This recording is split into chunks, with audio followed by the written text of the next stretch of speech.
Hey there! Welcome to episode 50 of BerlinCraft. Before we get into the world tour portion of the video, there is a Q&A caving portion just before it, and then I will bring you back to say a couple things. But for now, enjoy the Q&A caving portion of the video.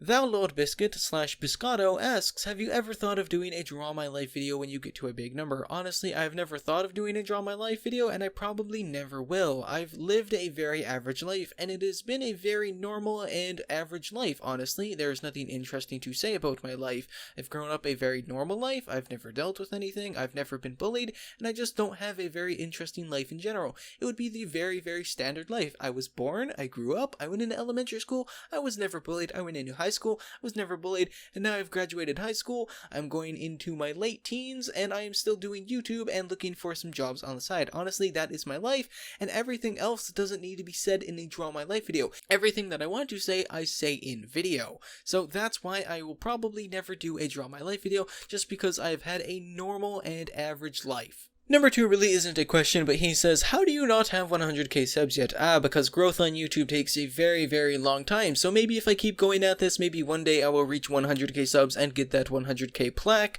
but for now, I am at where I am at, and I'm very happy for being where I am at. He continues on to say, me personally think you're severely underrated and is a great YouTuber, and I would just like to simply say thank you very much for thinking that, and thank you very much for the kind words.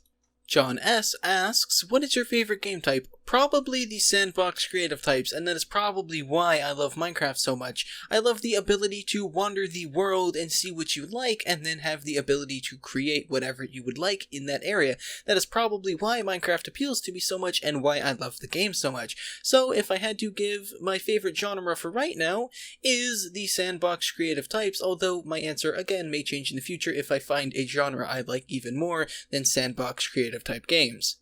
Next up, he asks, what are some things that keep you motivated in Minecraft besides YouTube? Honestly, the creative aspect of Minecraft, like I said above, is my favorite part of Minecraft. The ability to create whatever I have in my brain is the most amazing ability to me. Honestly, I love creating new things, I love trying out new designs, I love building buildings that people really like to see, and honestly, it's just the creativity of Minecraft that keeps me going. And mods. I love mods. Mods give me so many more options to build with and do stuff with and machines, and I just love creating things. So Minecraft is the perfect game, and it keeps me motivated as long as I am feeling creative. And lastly, he asks, what would be your preference? Xbox, PlayStation, or Nintendo? None of them. PC is where I am at. PC is what I love to play. Honestly, I've had an Xbox, I've had a PlayStation, and I have a Nintendo console, and honestly, I can say my PC is better than all of them. I have much more variety in games. Games don't cost $60, and it's just a much better thing for me to play, as I'm always on my computer and I can boot up a game anytime, other than an Xbox where I have to possibly find the disc, plug it in, wait for some updates. Honestly, I think PC is just sort of better overall, but I guess if I had to choose one, is Xbox, and that is just because of the controller. And that is because the Nintendo controller and the PlayStation controller are too small. I don't like how small they feel in my hands, and the Xbox controller is a nice big controller that feels good in my hands to hold and play with. So, I guess if I had to choose one, Xbox, just because of the controller. YoshiRock64 says, I have a few questions for your Q&A. Here they are. 1. When do you think the Dust 2 project will be finished and released for the public? The Dust 2 project map itself is completely finished and ready to go. As for release to the public, myself and Hector Vink is graciously helping me record a trailer for the map, as I cannot record in shaders and I would like the map trailer to be in shaders. He is graciously recording clips for me to edit together for a trailer. So once the trailer is done, to a point I am happy with it, I will release it as a video on the channel, along with a link to a Reddit thread and a download link for you guys to download and play the map. He continues to say, when you finish it, will you start a new project in Minecraft? That is quite possible. I don't know what the next project may be. It may be another CSGO map, or it may be flat out adventure story map. I'm not exactly sure, but for right now, only time will tell what the next Minecraft project on the channel will actually be. In number 2, he says, what are your plans for the future of your channel? Honestly, I don't make plans into the very distant future. Honestly, for now, I am content with playing Minecraft. Maybe in the future, I will add some games to the channel, but for right now, I am content playing Minecraft, and I am content going with the flow of everything and just seeing where it'll take me.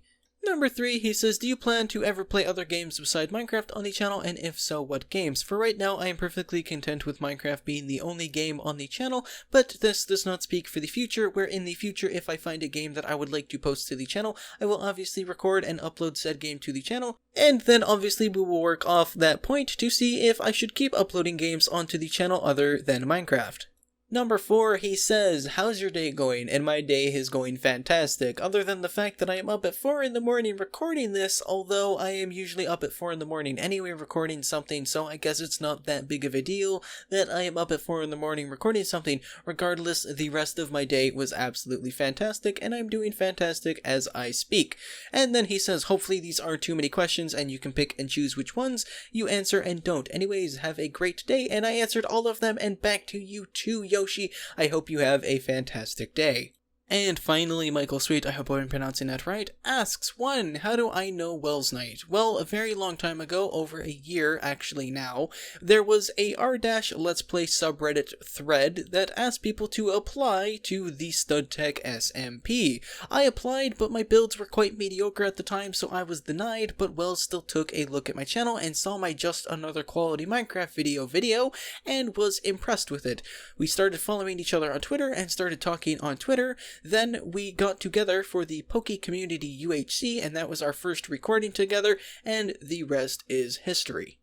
2, he says, are there any plans of joining an SMP? Vanilla? Probably. I am still sort of looking for a vanilla SMP, but in terms of normal modded SMPs, I recently joined the Terra Firma Punk SMP, so if you are interested in modded or Terra Firma Craft, I highly suggest you check out that series, as I am very much enjoying recording it and making the episodes for that, and it is an SMP with other people. Although I have not, at the time of this recording, collabed with anybody else, I do have plans to collab with the people on the server very, very soon.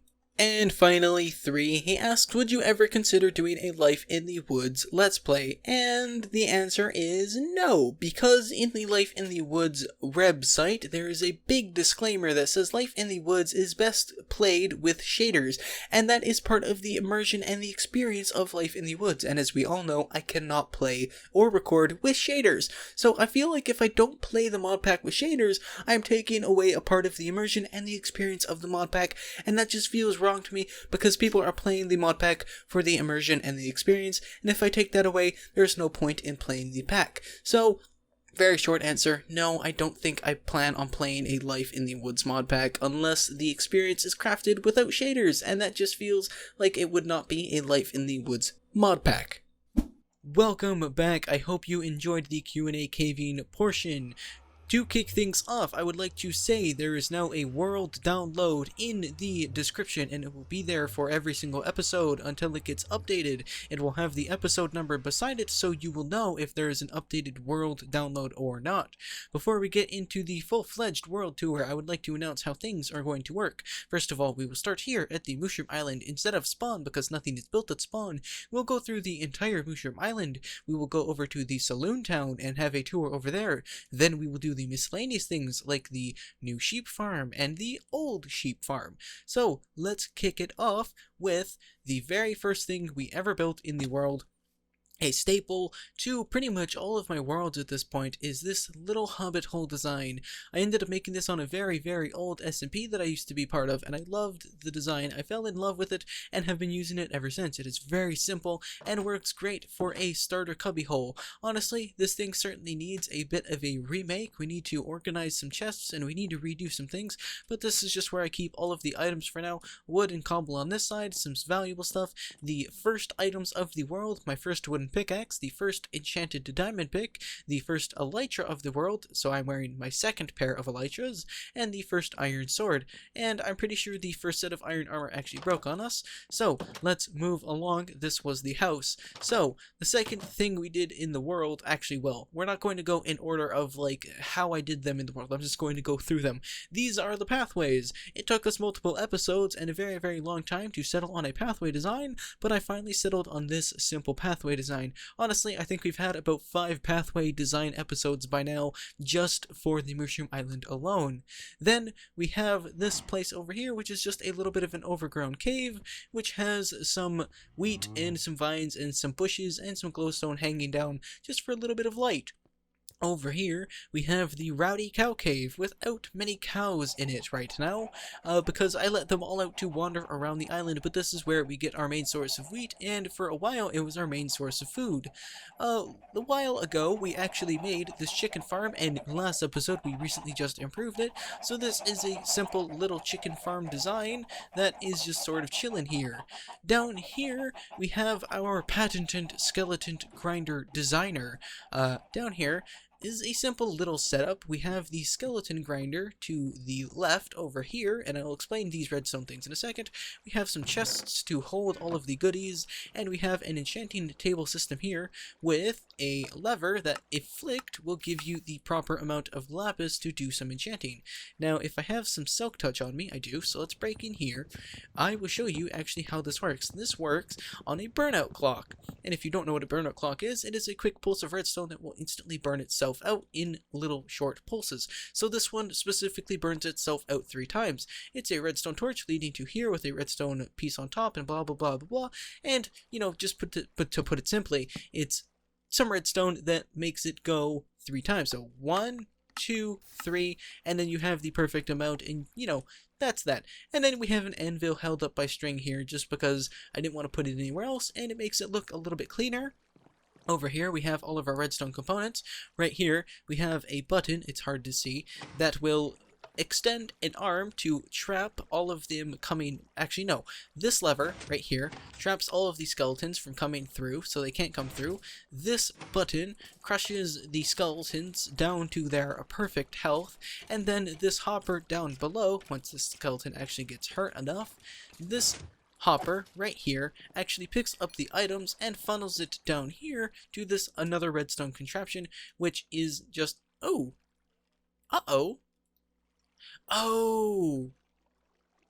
right, I was trying to clear out my inventory. Good thing we didn't actually turn that on.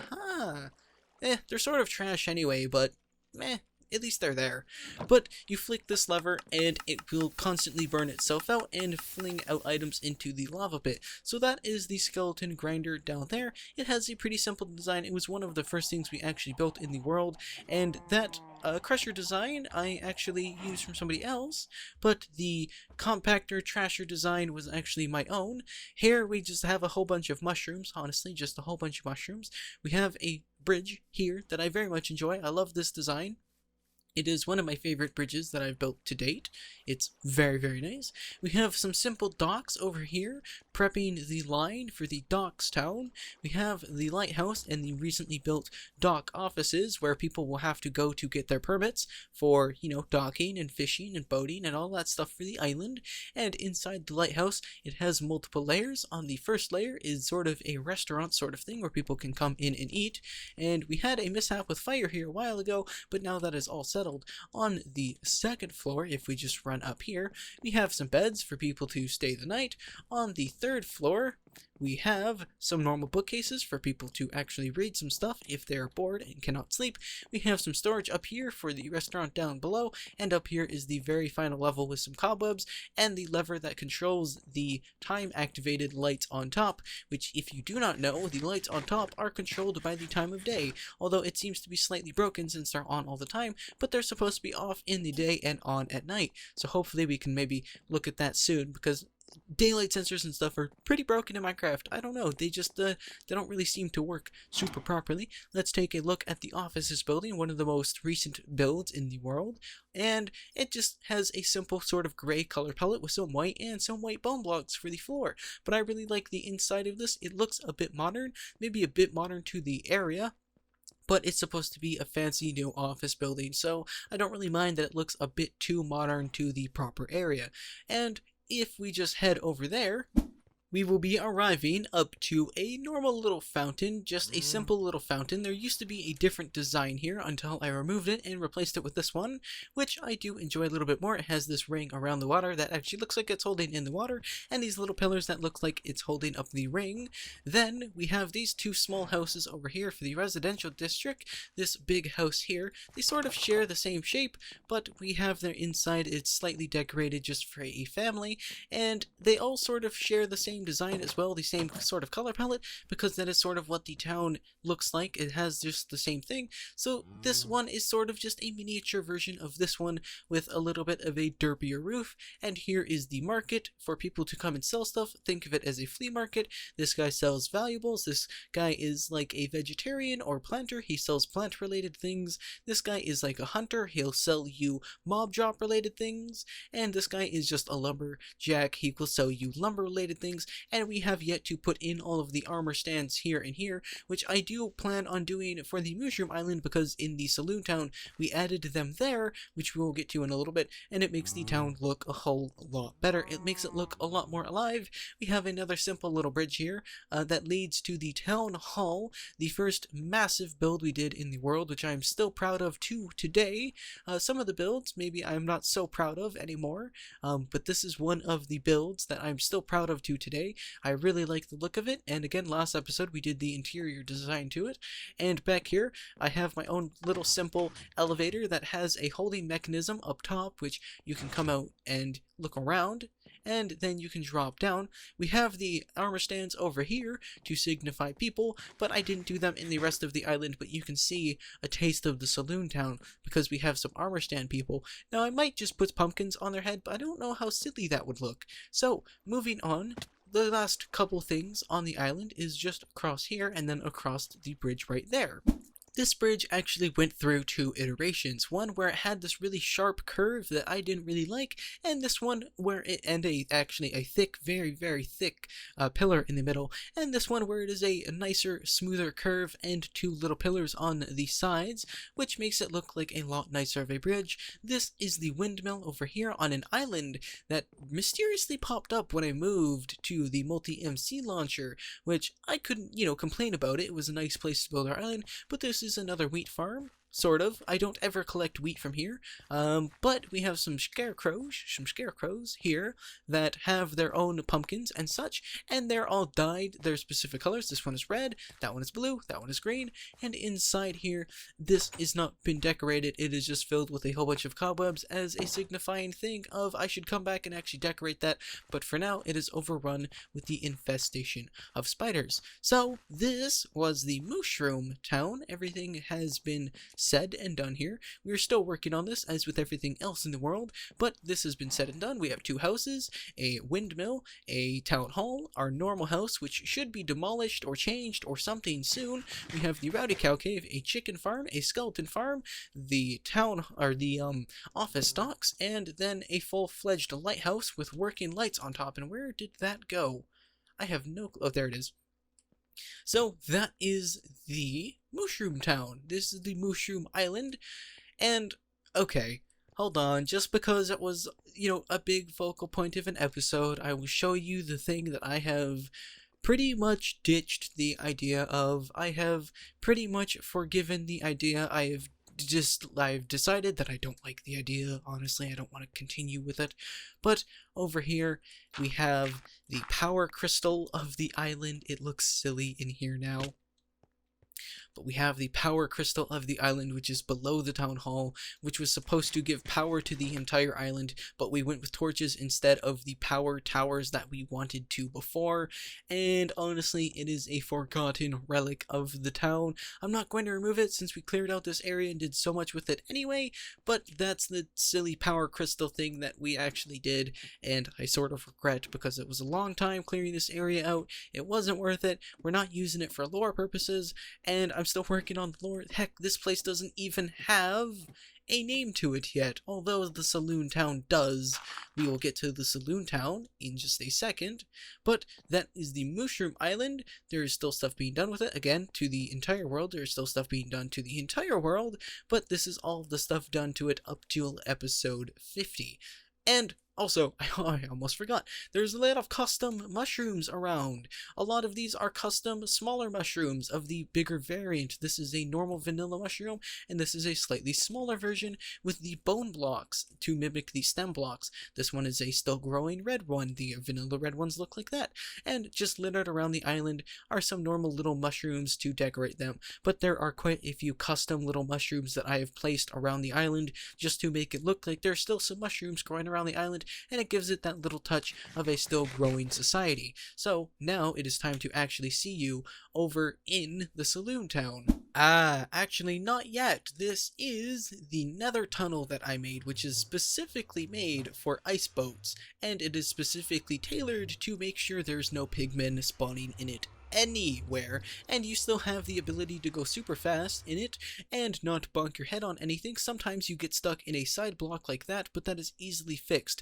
But it is very, very sort of nauseating if you're not used to it, because it's sort of just a lot of flashing colors. But your transportation method and transportation speed is absolutely amazing. And when we reach the end of it here in a second, you'll see another little mechanism that we did that hopefully works. Hopefully episode 50 is the episode that this mechanism here at the end actually works, because it hasn't worked on camera yet. Maybe it's just because I'm on camera, but no, it doesn't work. Okay, so pretty much what that one is supposed to do is it is supposed to fling you up into here, this little basket up here, and then you're supposed to slide out next to the portal to the saloon town. But that is our nether railway system specifically for ice boats. Hopefully this works one day on camera. It works quite consistently off camera, but hopefully one day we will get it to the point where it will work on camera and I can actually show you guys it in action. The only time it has worked on camera is the very episode we were building it, and that is in a test run of the track when it wasn't even fully finished. So hopefully one day, we can actually see it in action on camera other than the episode we built it in. And here is the saloon town. As we walk out of the nether portal, we see the very grand entrance that we also redid 2 episodes ago, the very grand entrance. It used to look like garbage before, but we changed it up just a couple episodes ago to make it look a whole lot nicer, and I very much agree that it looks very nice now. It fits in with the sort of theme that we're going with the town. Even if it looks maybe a little bit medieval, it sort of fits in with the theme. This is Dusty Hills. The town. I've actually decided on the name. It is Dusty Hills. This is Dusty Hills. As we walk in, we see 2 very specific buildings. We see on the left a shopkeep town, or a shopkeep, with an actual shopkeep and a broken window. I'm going to have to fix this before I do the world download. A shopkeep, which is next to his cash register, which has nothing on it.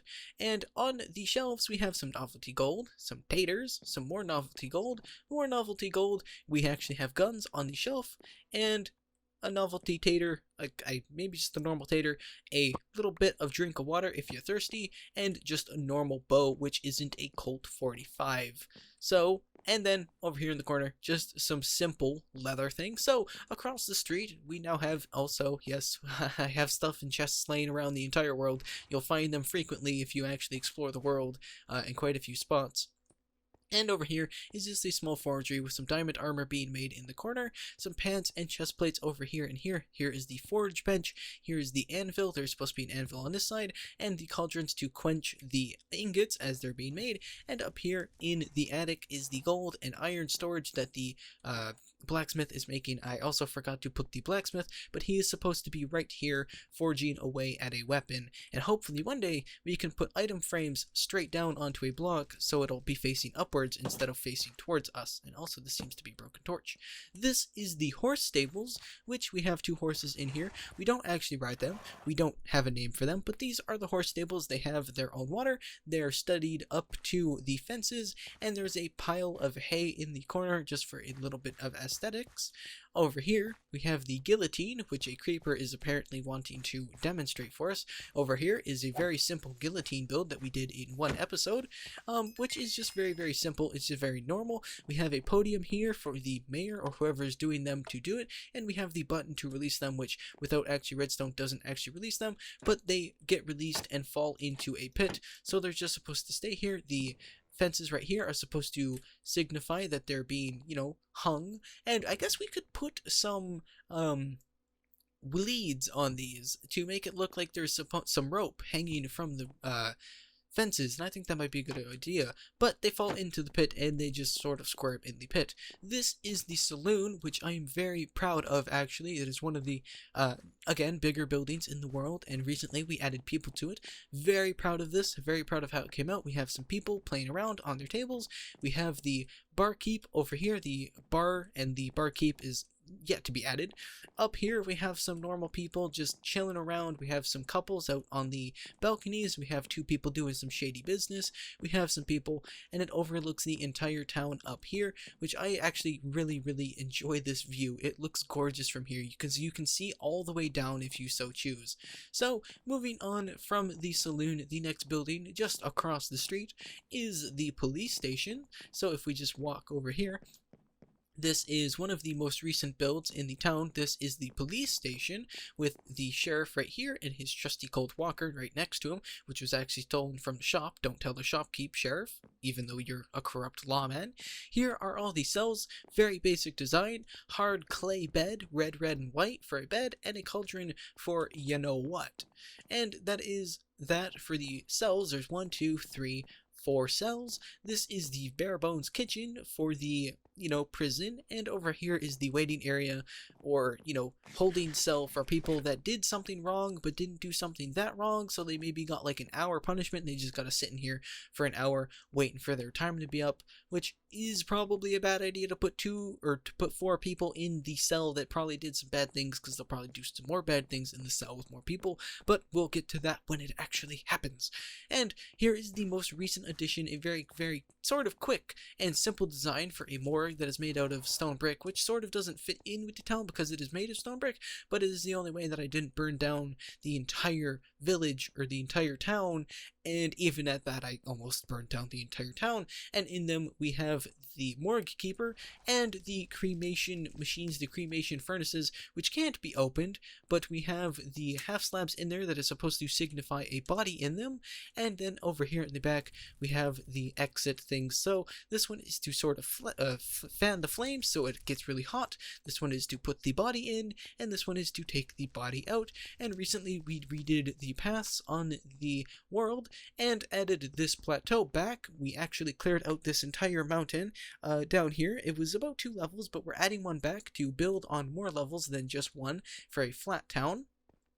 And over here, down this way, we have an entire area starting from these fences that I had filled in with grass. This is our house and sort of base down here. It is a simple little house. I have some more plans down for this area. I just never really got around to them. But here's our simple little house. Some furnaces. The bed was actually moved up there because I was spending more time up there. And here's all of our little storage things. We actually have quite a few stuff here, so I'll have to come back and grab those to bring them to the Mushroom Island or such. We have a custom waterfall over here, which I made myself, along with the leaves and the stained glass and the cobwebs to signify that it's foaming and that it's splashing up. So here's our like custom little waterfall thing, which I think actually turned out beautifully. The waterfall itself turned out gorgeous, honestly, and we have a water tower right here, which I also did, I think, in one episode, just a simple little water tower build, which has a normal support, and then it moves out one to the actual platform, and then up top, if I had some ender pearls, I would get up there. An up top barrel, which is actually filled with water up there. But that is that for the saloon town. It's sort of still bare bones. We're still working on a lot of stuff. Building takes a lot of time, and 50 episodes maybe isn't enough to, do an entire town. Now, maybe if we focused on the Mushroom Town for entire 50 episodes, it would be done. But that's sort of boring, so we switch it up with 2 towns every once in a while. So that is the 2 towns ready to go and done for right now. That is all what is in the towns, and now it is time to go to the final 2 or 3 things that I don't actually show on camera all that often, except for maybe 1 or 2 episodes.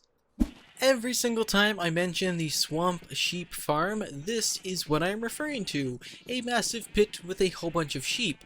Honestly, if I had my shears on me, which I actually forgot, and I don't know where the chest went. It actually is probably in the witch hut over there. But this is the sheep of pit that I use for most of my projects. I come here and shear them, and if I need a specific color, I will go out and grab the dye for the color. But every time I mention the swamp sheep farm, this is what I'm referring to, which is just a pit with a whole bunch of sheep in it. There was a bit of a tree farm over here. The grass is actually from me missing some bone meal, and Oh, I guess there was still some stuff left over here from last time I came here.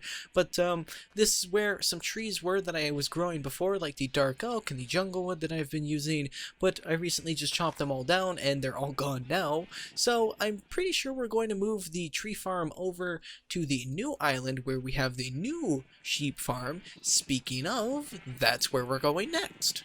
Over here is the sheep farm. Let me just pull up the coordinates for you guys so you can find it a lot easier. So if you want to come and see the sheep farm, here are the coordinates up on screen. And the swamp, if you spawn at the mushroom farm, just head north. Go north and you will run straight into it, I promise. That's how you get to the swamp. It should be very obvious how you get to the saloon town is through the nether portals, and you should spawn at the mushroom town when you get the world download. Over here is the unfinished farm or island, as I already said, and we have some materials here from an unfinished project or a never completed or never done project. And over here we have our wonderful sheep color wheel that is completely uncompleted because we don't have the sheep in the proper things, dyed the proper things, but every single containment holder is done. It is completely finished and it has grass in it, so now all we need to do is get sheep in it, breed them up, dye them the correct colors, and if you are noticing as we walk around, this is not the full 16. This is the colors that I think I would use the most in builds, like for example, lime green is not the build. I don't really think I'm going to ever use lime green unless it's some specific thing. This is a water spout because I fell in and I forgot to add all of the ladders. Like in these ones, the main 4 that I've already done. These ones were also just completed last episode. So off camera, I'll probably take the sheep from each, bring them into their own containment and dye them off camera. Or I might do that on camera for you guys for just a little bit of content, just to show you guys that the sheep farm is completely done. But sooner or later, probably in the next couple of episodes, we will come back here and work on a little bit more of the farming island and make it a bit more of a farm island with some actual farms. But that is the farming island, and that is pretty much all I need to show you guys for the world. That's really it, actually. That's all we've done in 50 episodes, and I know it doesn't seem much, but I don't know, I feel like that's actually quite a bit. So time to head back to the Mushroom Island and end off the episode. So, as I just said, maybe that doesn't seem like a lot for 50 episodes, but I'm pretty sure it's a pretty good amount for 50 episodes. And that's honestly 50 episodes of BerlinCraft that I've done. This is the longest I've done a BerlinCraft series for since I've tried other times on different channels and have gotten, nowhere with them. This is the longest a BerlinCraft series has gone on for. This is the most I think I've ever built in a Minecraft world, and so far I'm loving it. I'm looking forward to 50 more episodes. I hope you guys are too. I hope you guys are excited for more episodes. Hopefully a lot more is going to come into the world. We're going to finish the Saloon Town. We're going to finish the Mushroom Town, and who knows what else we'll build in the meantime. This has been 50 episodes of BerlinCraft, and I can't thank you enough for the support on pretty much every single one of them. There has been so much support for BerlinCraft since the very first episode, and I can't thank you guys enough for that, honestly. But that's that for this episode. That's that for 50 episodes of BerlinCraft. So, I guess it's time to say goodbye. I'm going to do a little flyover while I end off here. Remember, there is a world download in the description if you would like to come and tour the world yourself. Come and see what I have built. Come and see what I have done. I hope you enjoy the world. I very much hope you enjoyed the episode. And I will see you in the next video. Remember, stay fancy. And peace out. Bye-bye.